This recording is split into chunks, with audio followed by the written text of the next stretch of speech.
Então, aqui em cima você vai marcar 1,5 cm. E aqui embaixo 2 centímetros. Aí você vai marcar. Nesse daqui você já vai deixar os 4 centímetros, mesmo que já tem. Nesse você vai marcar 3,5 centímetros. Nesse 3 centímetros. Nesse 3,5 de novo.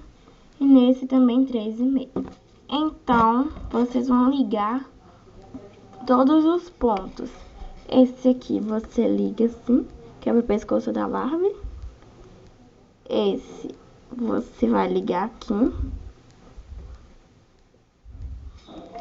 Esse aqui. Esse aqui de novo. E esse aqui. Aí você vai recortar isso aqui. Eu já volto.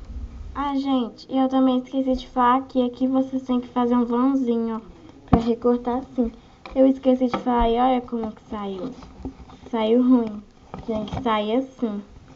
Aí tem que fazer um vãozinho aqui na hora de marcar, viu?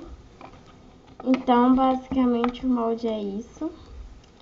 Aqui os moldes do braço e do corpo. Então você pode fazer qualquer roupinha com ele.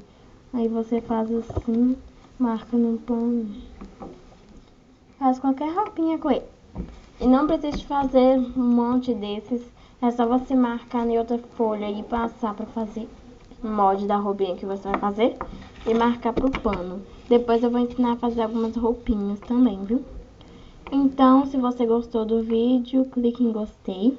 Se inscreva no canal e tchauzinho.